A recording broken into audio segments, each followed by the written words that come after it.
Ladies and gentlemen, please welcome to the stage General Manager, Blackhat, Trey Ford.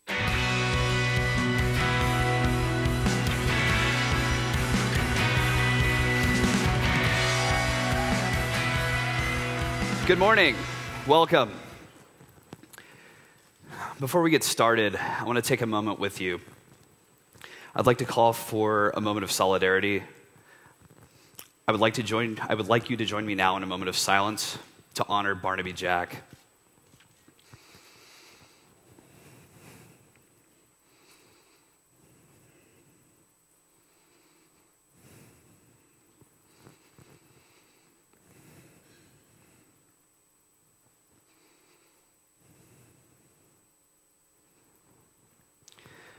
Blackhat remains focused on the community. We love you guys, and that is why we're here. We know that Barnaby would be proud of the amazing work we're going to showcase this year. And with that, Blackhat is proud of what you've done and to share this with you this year. Sorry for the start with a somber note. We're actually very excited about the show this year. There's just a lot of emotion in the room. Our next speaker really does not need any kind of an introduction. I think we're all very excited to hear from the General. The time for this conversation to happen is now. Blackhat is the place for this conversation. Something we need to keep in mind is this notion that we've been nursing of a balance between security and privacy and whether the two can coexist, and if so, how that would work. We reached out to the community. We collected questions from the Blackhat Review Board, from select members of the community. We sent those out and surveyed with you. You got that information back to us. We shared that with the General. I believe that our communities are deeply linked, the security community, the intelligence community, and I think it's time for the General to come set some facts straight. The conversation cannot continue effectively without getting some insight, some perspective, some clarity on the facts. Yeah, I think I've never sensed this level of tension or apprehension in the community since, I would say, I don't know how many people here were around for the crypto wars in the late 90s, right? I mean, that was a pretty stressful time, and that pales in comparison to what's going on now. That was, how do we export math? How do we control cryptography, the Clipper chip? You know, the government might want to listen into our phone calls. How times have changed. So I think a lot of us are wondering, like, well, what comes next, right? We're now starting to face these issues that was only been hinted at. And rumor has it that the General's a pretty busy guy, and I think it would have been easy for him to sort of duck out and not come speak to us, you know, go to a meeting. But instead, he's coming here to speak with us, not because he has to, but because he wants to. And I think that really speaks toward his integrity and his interest in engaging with us and with the community. And you know, last year, I'd been trying to get a director of NSA to speak at DEF CON for as long as I've been doing DEF CON. And finally, one came to DEF CON last year, General Alexander. And he tried to start a conversation with us about shared values, and then how do we set the needle on civil liberties, privacy, but security. And it's never going to be a static needle. This needle is going to move around, but how do we set it? And I think he's a big believer in that technology and working with communities such as ours can lead to a more transparent and easier way of setting the needle. Because it's going to get set one way or the other. And I think what's happening here is there's this tension between offense seems to be really winning right now. I mean, offense is doing sweet. Defense, not so much. And so a lot of people are thinking, well, so what does that mean? What does that mean to my business? Well, how are you going to move forward in this environment of sort of like all-pervasive offense capabilities? And I think really this is giving us an opportunity now to finally have this conversation that we've all been wanting to have for 5 or 10 years. And I think the General wants to have that conversation as well. So I think this topic is more important than ever, and I'm just really proud that these things are going to start happening here. Trey? I think we all look forward to hearing from the General. I think we can all respect that there's a lot of things he can't share with us. I think that we have a responsibility to try to set aside hyperbole to give a very focused look at the facts. Without further ado, let's welcome General Alexander to the stage.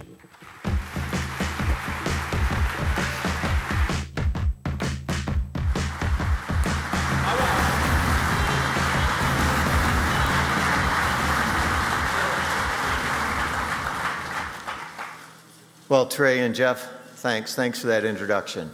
I think what they said to start out with is the reason I'm here. This is the technical foundation for our world's communications, you folks right here. And the issue that stands before us today is one of what do we do next? How do we start this discussion on defending our nation and protecting our civil liberties and privacy? The reason I'm here is because you may have some ideas of how we can do it better. We need to hear those ideas. But equally important, from my perspective, is that you get the facts.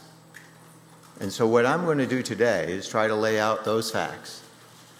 Now, as Trey or Jeff said, there are good reasons why some of this is classified and why some of it is stuff that we just don't put out there. And the big reason from my perspective is because terrorists use our communications. They live among us. How do we come up with a program to stop terrorism and to protect our civil liberties and privacy? This is perhaps one of the biggest issues facing our country today. I also want you to get a sense for the people at the National Security Agency. It has been the greatest honor and privilege of my life to lead these noble folks. They're the ones, and you'll get a little bit of sense of what they've done for our country over the past 8 years while I've been there. And their reputation is tarnished because all the facts aren't on the table. But you can help us articulate the facts properly. I will answer every question to the fullest extent possible, and I promise you the truth. What we know, what we're doing, and what I cannot tell you because we don't want to jeopardize our future defense. What we're going to do in this briefing is give you the facts on these programs, the business record, FISA, on FAA 702, on what we've done to stop terrorist attacks, address some of the problems that we see out there with inaccurate statements,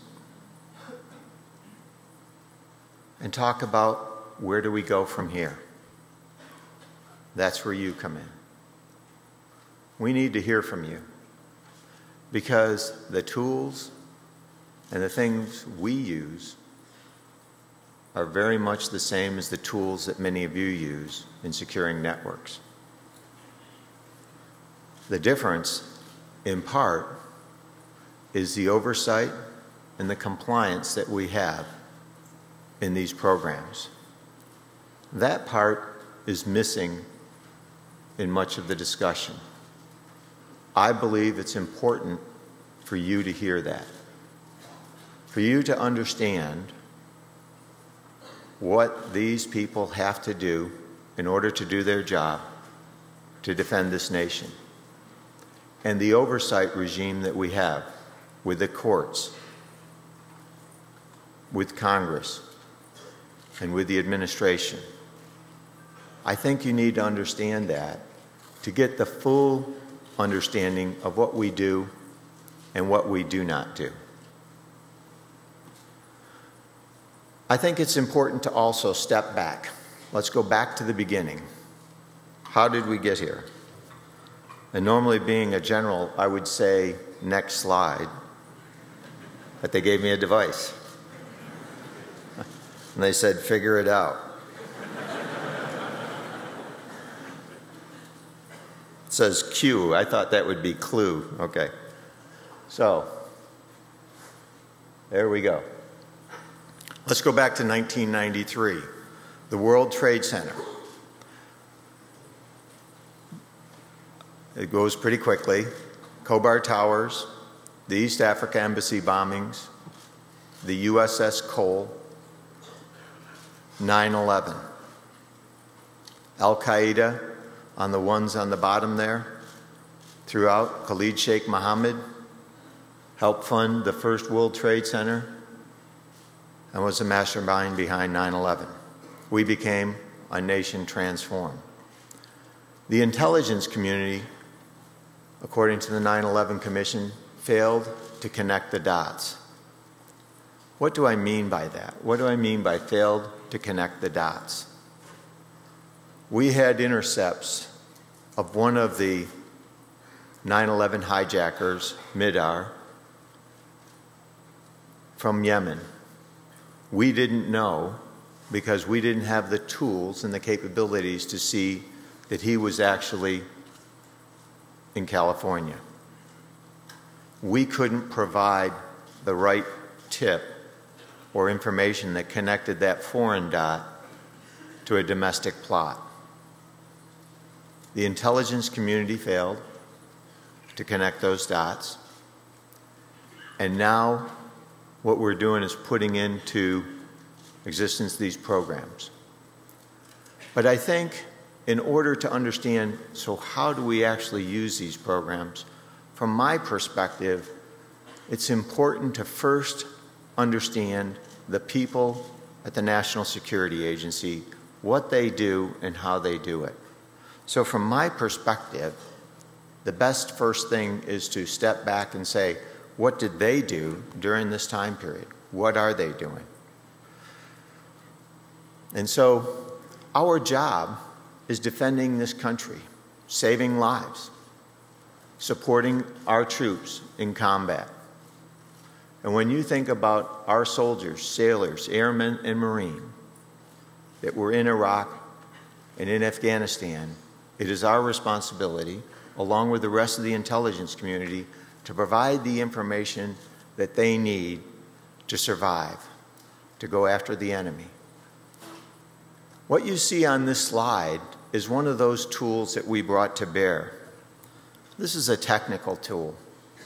What's not shown on the slide is the thousands of NSA personnel who volunteered to go forward.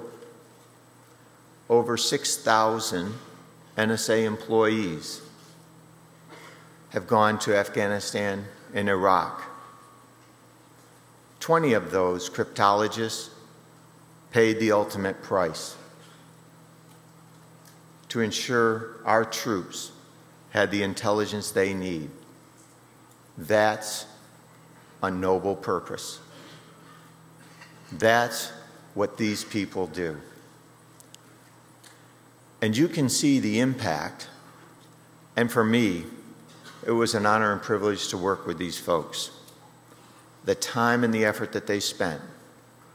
Our discussions with General Dave Petraeus, General Stan McChrystal, Ray Odierno, Lloyd Austin, and Admiral Bill Craven.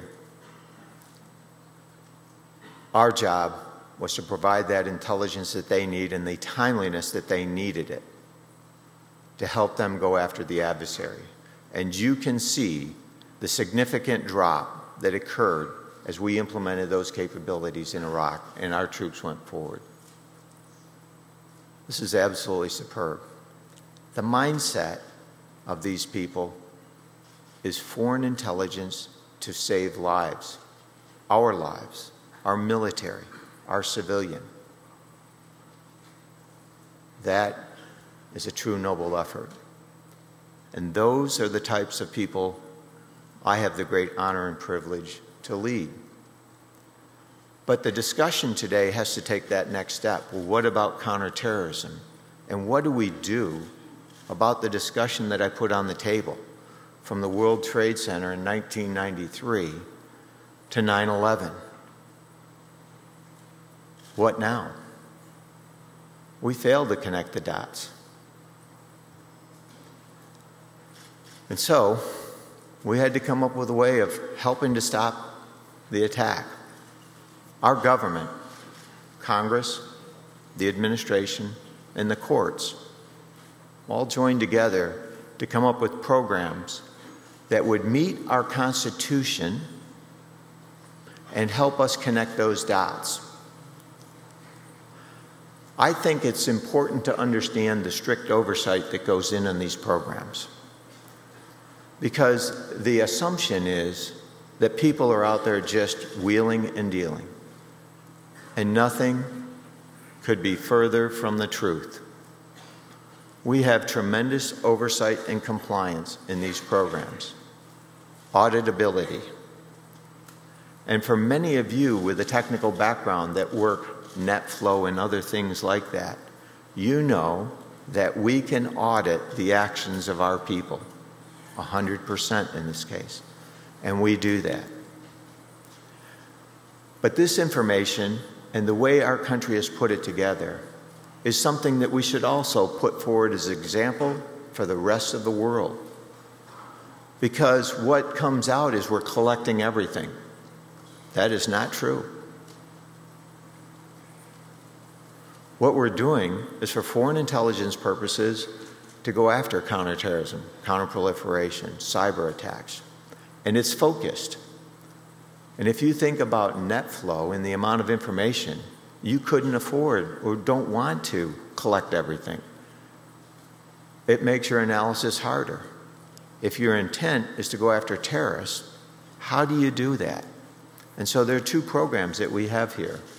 A metadata program, one that helps us connect the dots in the least intrusive way that we can, and the FAA 702 or Section 702 authority, which allows us to go after content. I'm going to go into each of these in detail. But I wanted to put out one thing that's important. Industry just doesn't dump stuff to us and say, hey, here's some interesting facts. They are compelled by a court order to comply. They are compelled by a court order to comply, where all three branches of our government have come together. Think about the lawful intercept program that we have here. I think this is a standard for other countries because we have the court overseeing it, we have Congress overseeing it, and we have the administration, and I'll go into all the different parts of the administration that oversees that. And I've heard some people say that the court is a rubber stamp. I'm on the other end of that table with federal judges. And anybody here who's been up against a federal judge knows that these are people with tremendous legal experience that don't take any, I'm trying to think of a word here, from even a four-star general. They want to make sure that what we're doing comports with the Constitution and the law.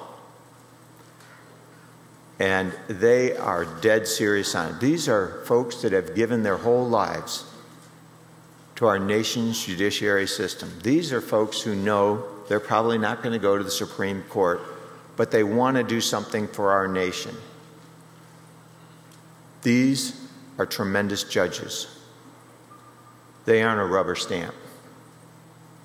And I've been in front of that court a number of times.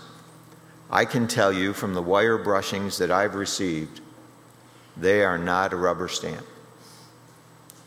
Let's go into the details of these programs. Press the button.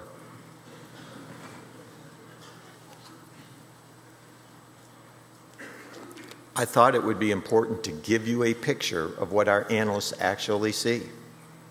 There it is, on the right-hand side.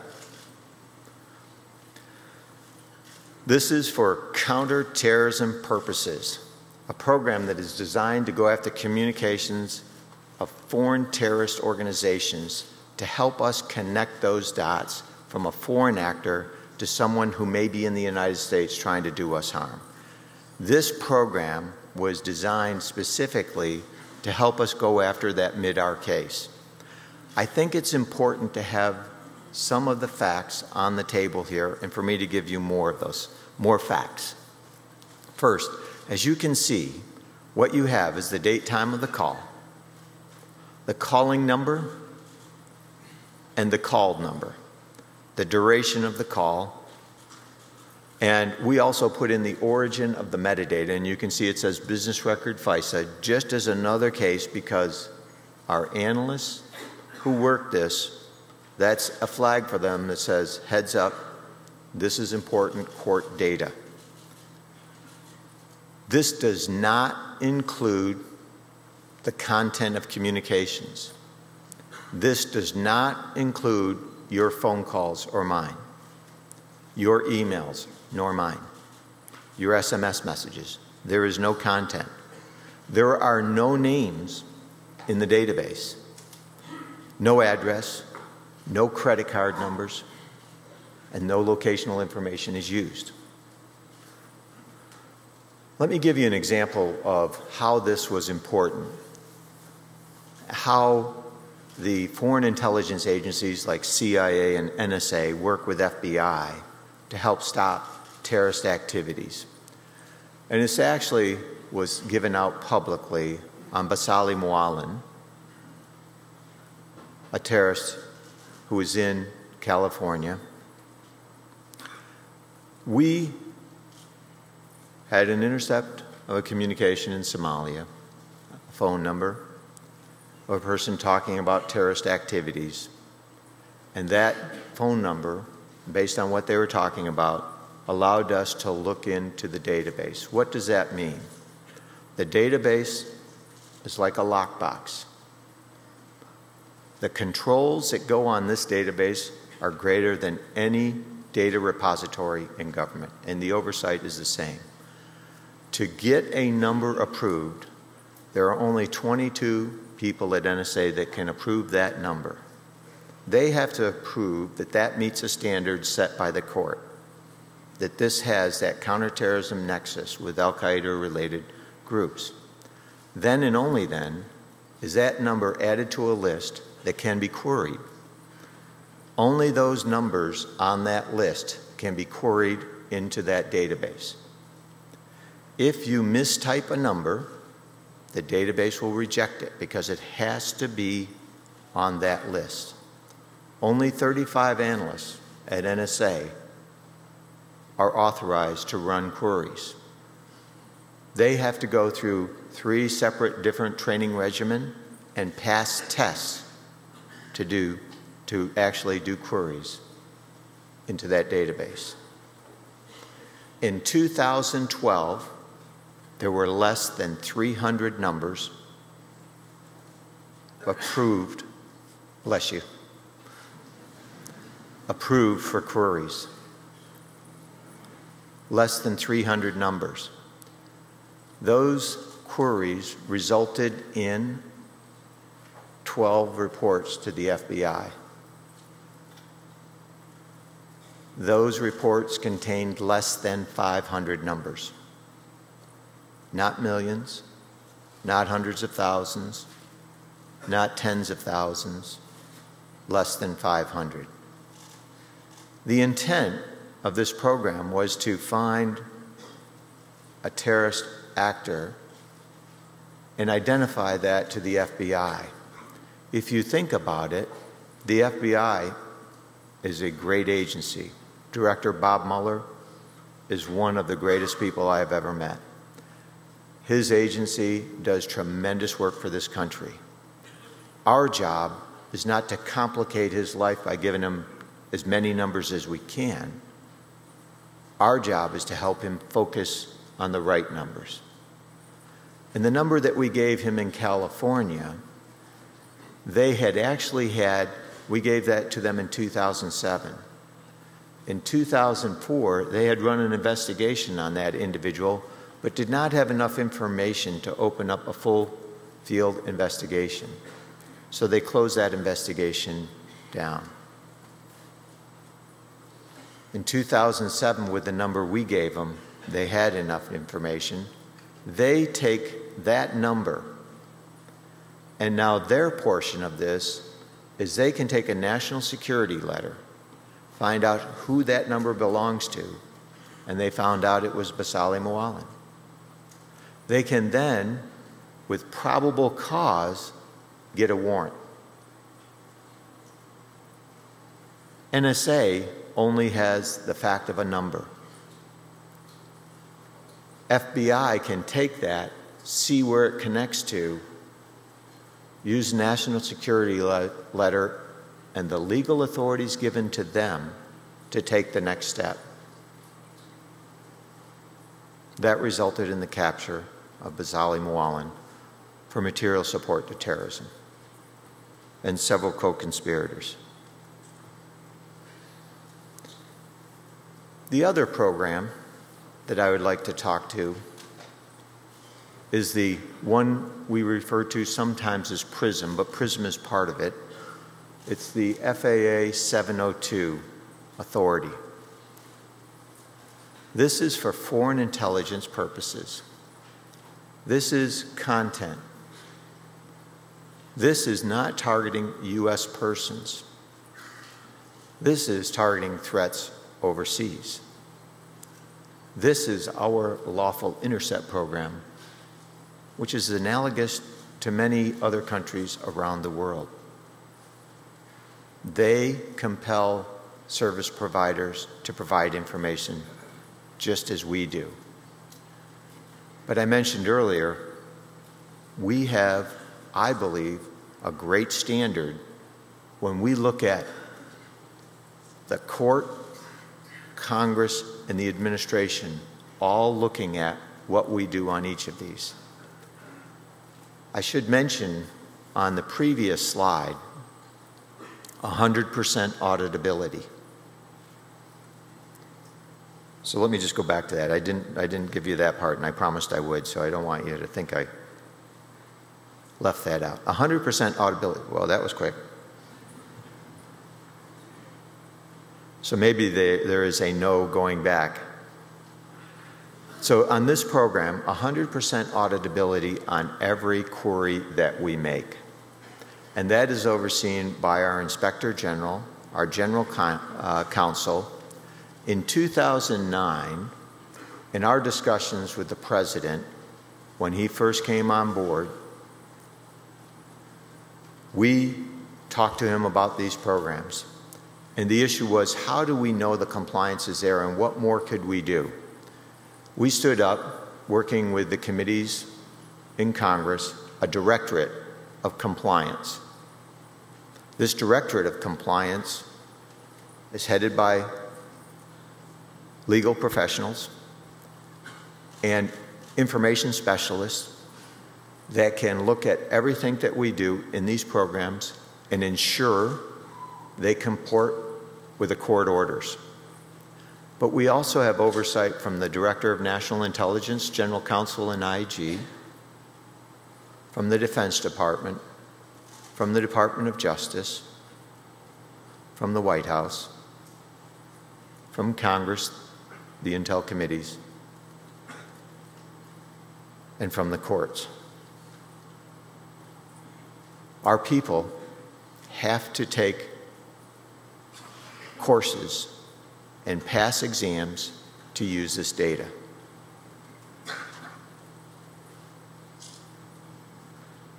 So the same level of control is given to the FAA 702 data.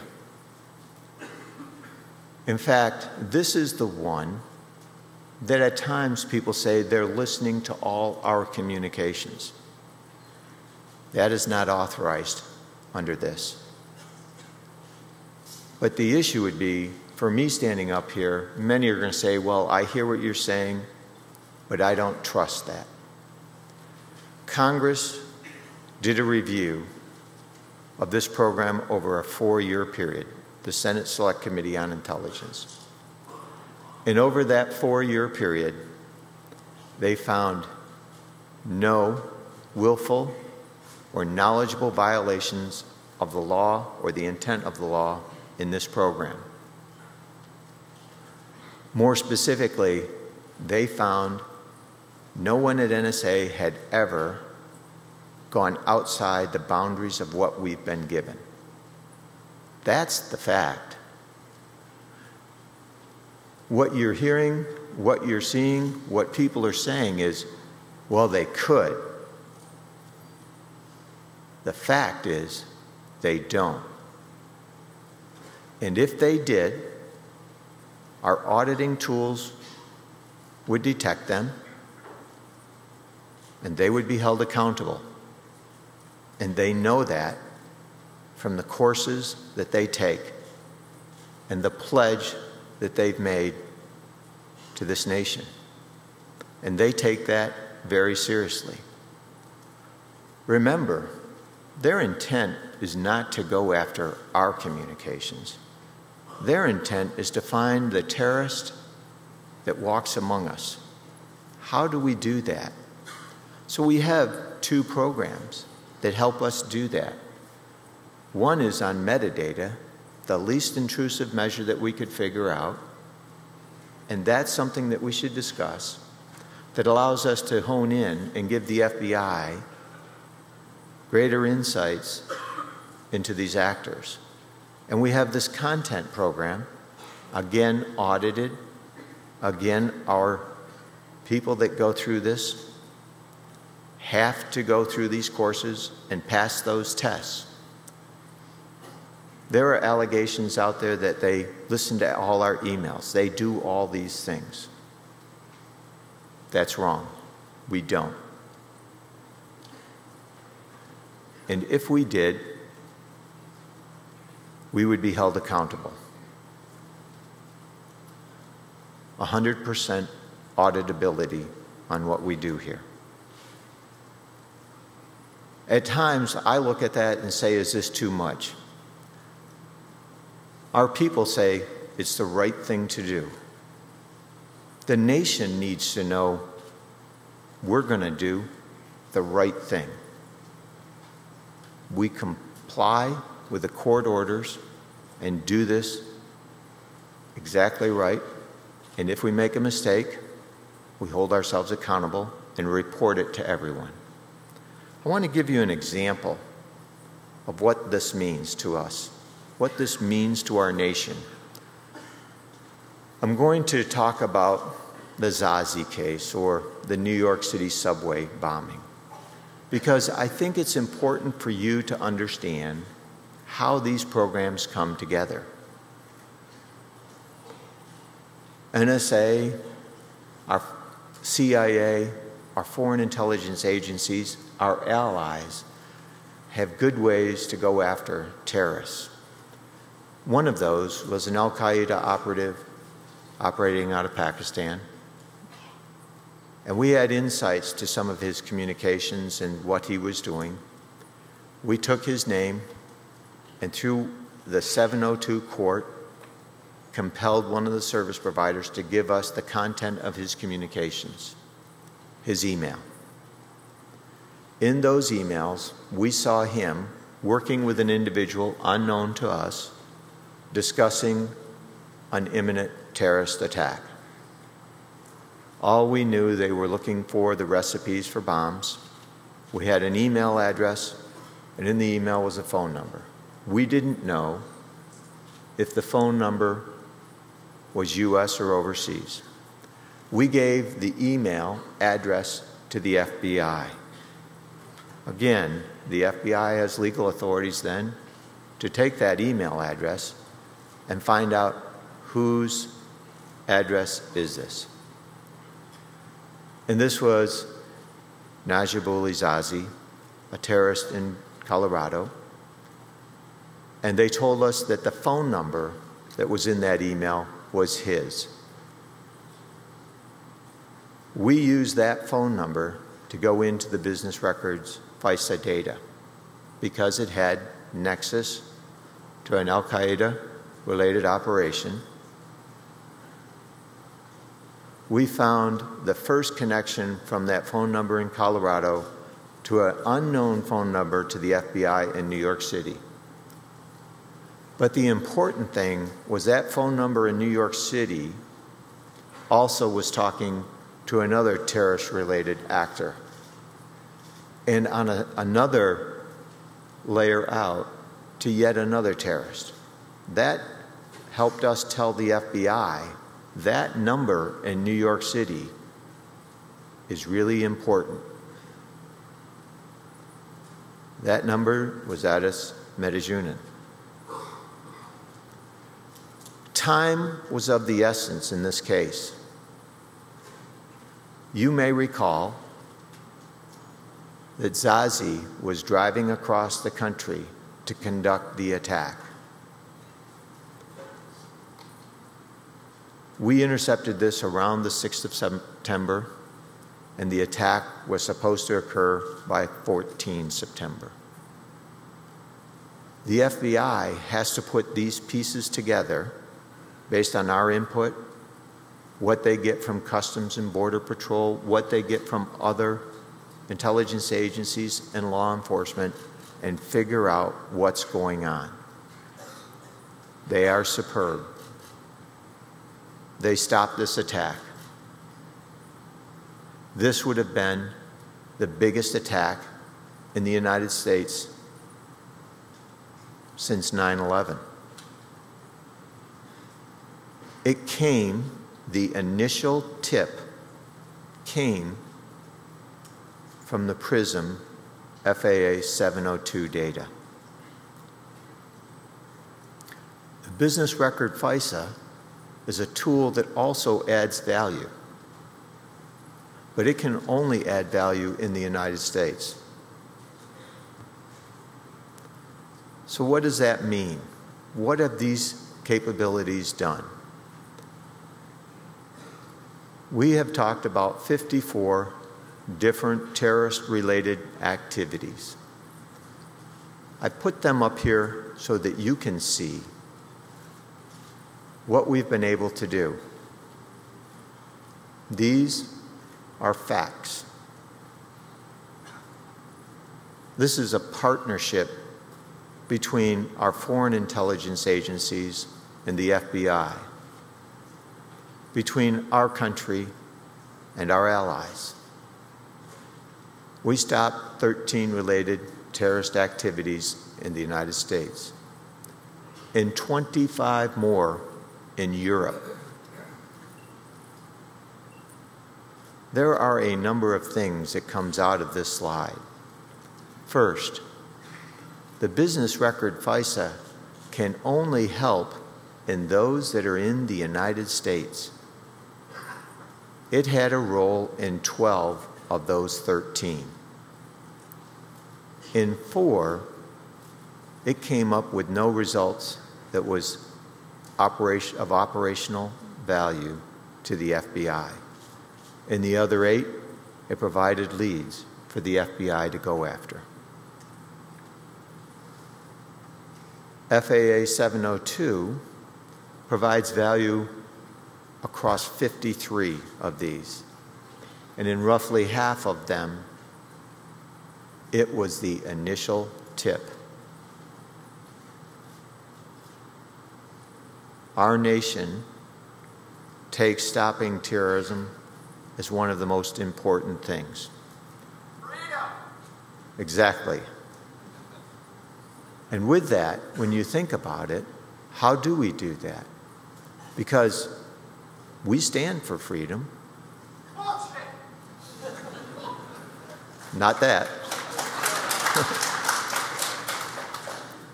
But I think what you're saying is that in these cases, what's the decision? Where's the discussion? And what tools should we have to stop those? No, I'm saying I don't trust you. You lied to Congress. Why would we believe you're not lying to us right now? I haven't lied to Congress. What about XKS? Congressional testimony. Wait for the question session. Thank you for that. But I do think this is important for us to have this discussion because, in my opinion, what you quickly believe is that which is written in the press without looking at the facts. This is the greatest technical center of gravity in the world. I ask that you all look at those facts. Check that out. Read the congressional testimony. Look at what we're talking about here because this is our nation's future. This is what we've done with these programs. And in my opinion, that's not bull. Those are facts. And what we see coming at our country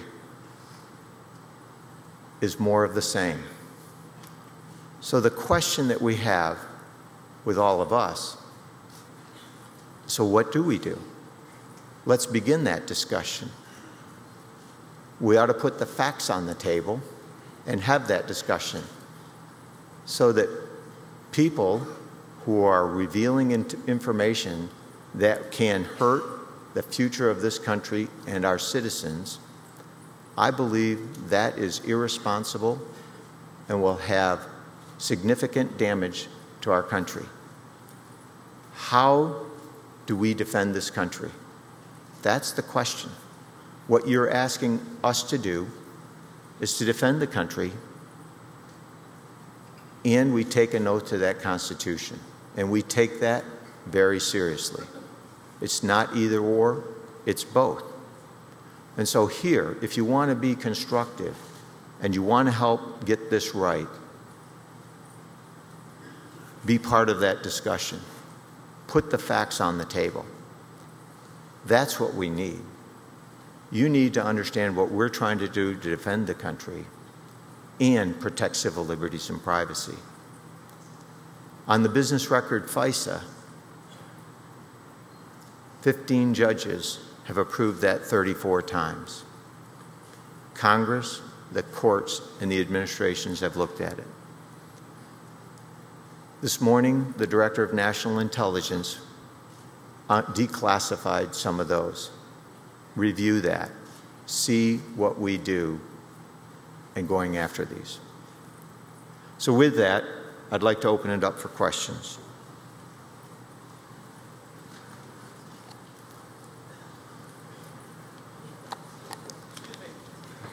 So obviously you have a lot of intelligence capabilities and analysis capabilities.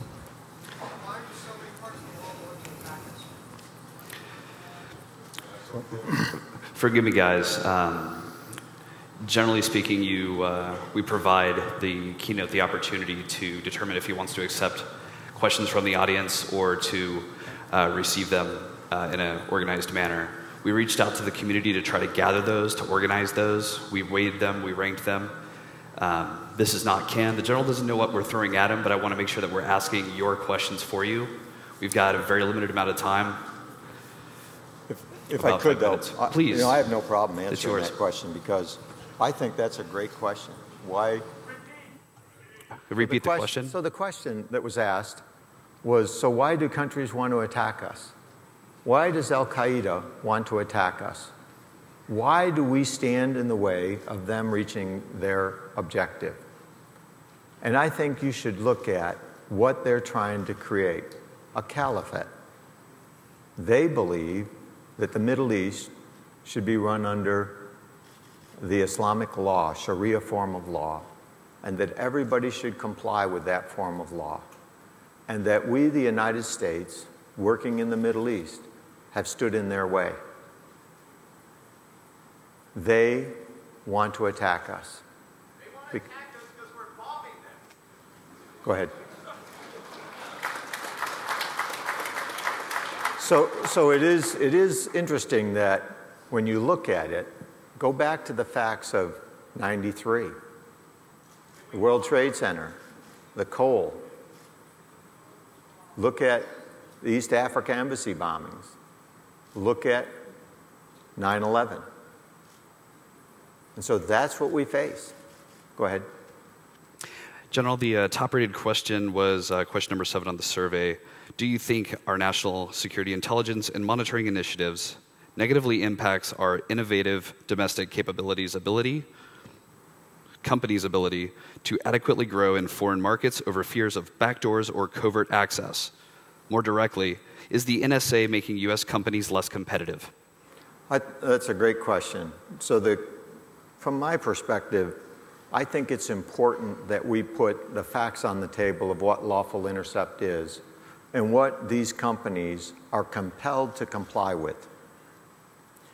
And every country has lawful intercept, or almost every country has lawful intercept programs that compel companies to provide information. The difference from my perspective is the oversight by the courts, Congress, and the administration in ensuring that we do this right. Go ahead. There was a great question posed yesterday. I would like to echo that. There was a clear difference between the NSA cannot and the NSA will not. It's a discretionary or it's a preventative control. So there are both. I think there are technical things that we can do to limit our collection, and we do that. In the United States, if you think about net flow and what you do perhaps in securing a network, how you look at different parts, you can shield off certain parts from collecting net flow data. We do the same thing to ensure we comply with the law. So the domestic communications we can technically take off. But there has to be another set of standards, because the reality is communications oftentimes are international. What happens if we run into a US person's communications? So part of what has been recently released talks about the minimization procedures, the training that everyone at NSA has to go through if we run across those communications. And we hold our people accountable to doing that exactly right. One question that came up a lot out of band was once a classified document is publicly leaked, as in the case of the PRISM documents, why does the classification remain the same? Why can't government employees look at the internet? Well, there's two reasons on that one. I think the issue is on this, how do we protect our nation? How do we defend it? You know, some of this is classified. It's not classified to keep it from you, a good person. It's classified because sitting among you are people who wish us harm. If we tell everybody exactly what we're doing, then the adversaries will know how to get through our defenses. That's why I believe that what has happened, the damage to our country, is significant and irreversible. What we're talking about is future terrorist attacks. And when you look on this slide here, will we have the success over the next 10 years that we've had over the last? And I think it is worth considering what would have happened in the world if those attacks, 42 of those 54, were terrorist plots. If they were successfully executed, what would that mean to our civil liberties and privacy? So those are issues. Now, why do we classify stuff? Thank you.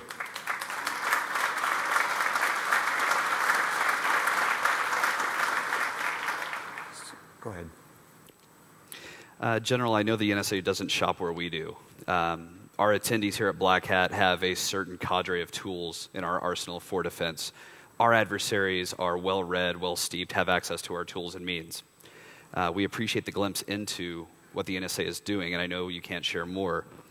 But I would like you to speak to your position on whether or not these media leaks have affected the NSA.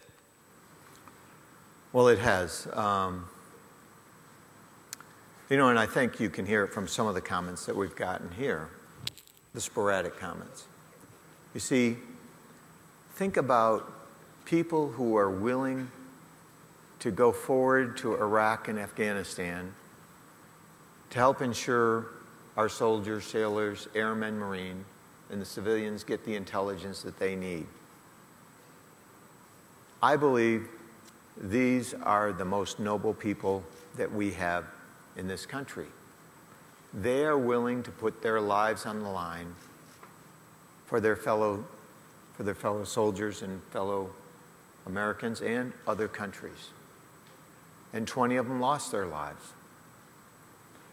And when you think about that, the issue is these same people who take that same oath to uphold and defend the Constitution are the ones that run these programs.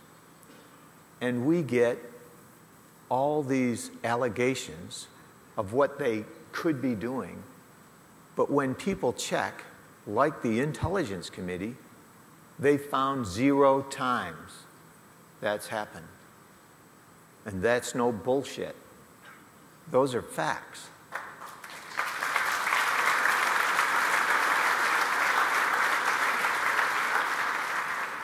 Please don't put that out in open press. Just that one word. I have 15 grandchildren. All right, one more question before we break, General. In a moment, I'm going to talk to my mom and dad, and I just want to know, your people can't listen to me call my mom, right? That's correct. Okay. And now there's 2 parts to that. That's a yes or no question. And I think it's one. You're great. I think here's the issue as you put that out there. One, we have technical controls to limit that. And then we have policy. So the technical is they can't. I asked the same thing about my daughters. I have 4 daughters. Can I go and intercept their emails? No. Can you? And the reason you may be able to. But the technical limitations are in there. Now, people who try to circumvent that, there's also 100% auditing.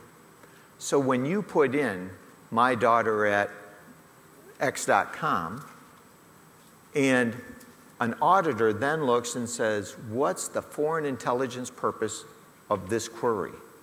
And the analyst putting that in has to state that and show that what they're doing meets that standard. Is it Trey Terrace? You're on Blackhat. Thanks. Trey's a good person. Well, I guess. I hope. No terrorist associate. So the issue really becomes the issue that I would ask you to look at. And all of those that find what we're doing that should be limited more, my comment is help us defend the country and come up with a better solution. You're the greatest gathering of technical talent anywhere in the world. If we can make this better, the whole reason I came here was to ask you to help us make it better. And if you disagree with what we're doing, then you should help twice as much. Read the Constitution. I have. You should too.